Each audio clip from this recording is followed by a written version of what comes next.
নাম একলা একলা নাম কি সুন্দর পাখিগুলা।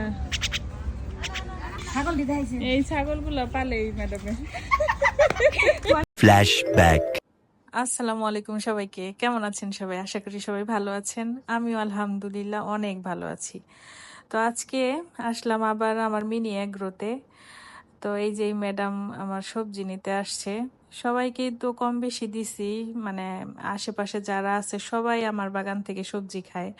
তো উনি একমাত্র বাকি ছিল, এই জন্য ওনাকেও দিলাম। বললাম যে যা যা নিতে মন চায় নিয়ে যাইতে। তো দেখেন এই যে রাসেল ভাইপারের মতো একটা মানে ডাটা দেখা যাইতেছে।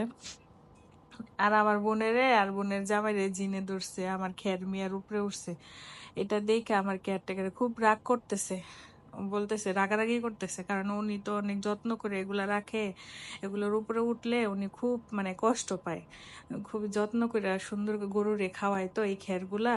তো আমার বোনের বলতেছে নাইমা যাইতে, আমার বোন যে উঠছে আর নামতেছে না। যাই হোক, মানে ছবি তোলার জন্য উঠছে আর কি। পরে আমি বললাম যে তাড়াতাড়ি নাইমা যা। আর আমার কেয়ারটেকার বলল যে আমি কি খাবো, কিছু নিয়ে যাব নাকি সবজি টবজি।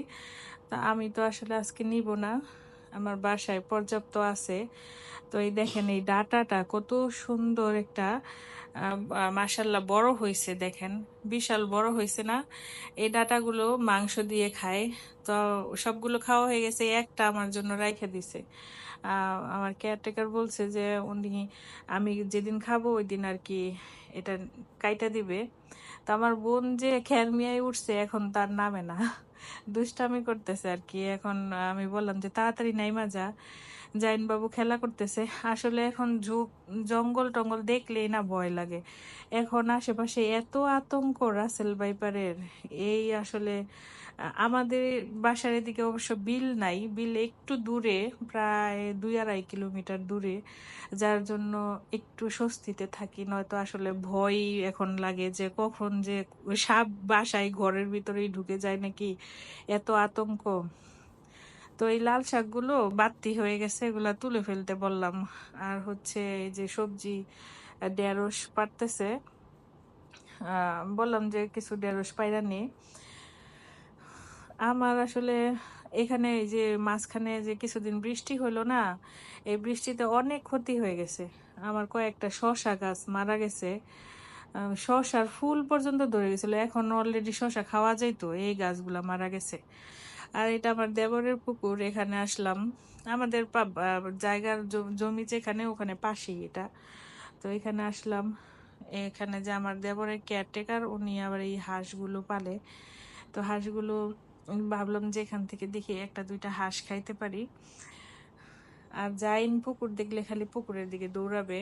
ও আসলে পানির দিকে ওর ঝোঁক বেশি, পানি দেখলে না ও খালি ওখানেই যাইতে চায়।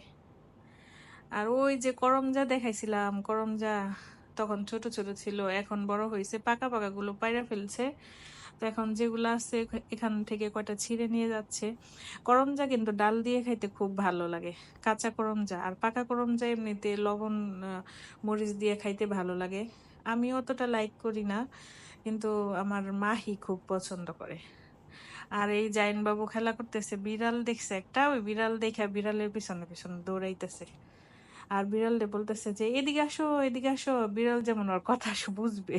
বিড়ালে বিড়াল মানে ভয় পাচ্ছে ওরে দেখা। ও কি ভয় পাবে, বিড়ালই ভয় পাচ্ছে। বিকেল বেলা একটু ঘোরাঘুরি করতে আসলাম আর কি। ঈদের পরে আসলে বাঘা গিয়েছিলাম না, ওখান থেকে পরে আবার নৌকা ভ্রমণে গিয়েছিলাম। এর মধ্যে আর সময় পাই নাই আসতে। তো এখানে আবার একটু আসলাম। আমার মিনি এগ্রোটা হচ্ছে একটু আউট সাইডে, আমাদের বাসার মানে রোডের অপোজিট সাইডে আর কি। এখানে সব সময় আসা হয় না, মাঝে মধ্যে আসা হয় আর কি।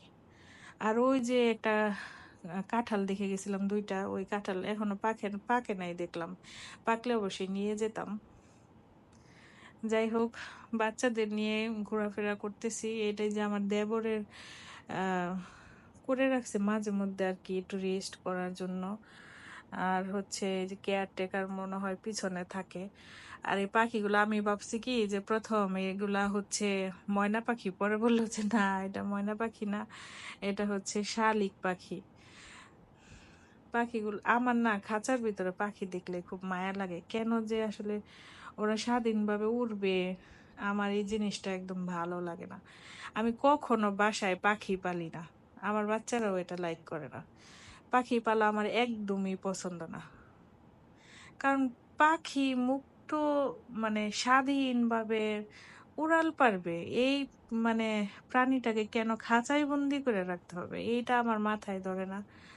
যাই হোক, এটা হচ্ছে আমার দেবরের আর কি বাগান বাড়ি, তো এটা কেয়ারটেকার হয়তো রাখছে, আমি তো আর বলতে পারি না যে এটা রাখেন না, তাদের ব্যক্তিগত ব্যাপার এটা, আমি বলতে পারি না, কিন্তু আসলে আমার ভালো লাগে না এগুলো দেখে। তারপর এখন বাসায় চলে যাব, নামাজের সময় হয়ে যাচ্ছে, আমি আসলে একটু হাঁটাহাঁটি করতে আসলাম আর কি।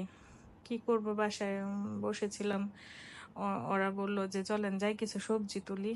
তো এই যে ম্যাডাম আমার বাগান থেকে সবজি তুললো, ডাঁটা তুলছে, তারপর ঢেঁড়স তুলছে, এগুলা নিয়ে এখন বাসায় চলে যাব।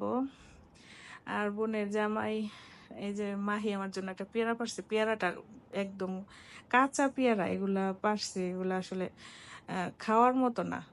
যাই হোক পারছে, এখন কি করা যাবে। তো দুই একটা খাওয়ার মতো ছিল, আর সবগুলো আসলে খাওয়ার মতো না। দেশি পেয়ারা তো, দেশি পেয়ারা এমনিতে একটু কষ্টি থাকে। খুব মজা করতেছে, এই যে গাড়িতে উঠছে। আমার মেয়েটা আসলে ওর পরীক্ষার সামনে, যার জন্য